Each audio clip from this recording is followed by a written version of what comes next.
ఈ ఫోటోలో చూస్తే ఈ ఒక ఒక మంత్రి పదవిలో ఉన్న క్యాండిడేట్ ఇంత స్ట్రెస్ లో కూడా రాష్ట్ర ప్రజల కోసం ఆలోచించడం ఎంత మంచి విషయం, మంచి కారణం. ఈ టాపిక్ అయితే కరెక్ట్. ఏంటంటే హరీష్ రావు గురించి ఒక విషయం చెప్పాలి. ఏంటంటే వాళ్ళ సొంత భార్య ఎవరైతే ఉన్నారో నాకు నేరుగా చెప్పినాడు, నువ్వు కనీసం కొడుకులు కూడా పట్టించుకోకుండా, కనీసం పిల్లలను కూడా పట్టించుకోకుండా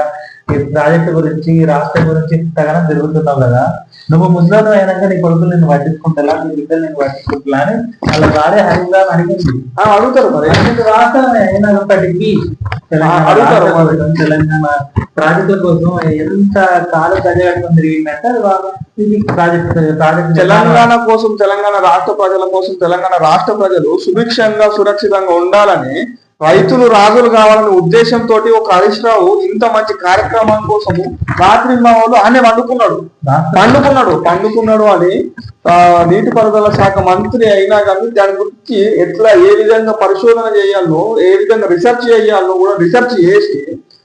ఇంజనీర్లకు కానీ, అక్కడ ఉన్న కాంట్రాక్టర్లకు కానీ, అక్కడ ఉన్న లేబర్ కానీ దగ్గరుండి సూచనలు చేసినటువంటి క్యాండిడేట్ ప్రతి ఒక్కరికి ఖచ్చితంగా వాళ్ళు నిర్దేశించిన టైంలో అవ్వాలని కేసీఆర్ అనుకున్న సమయానికి కేసీఆర్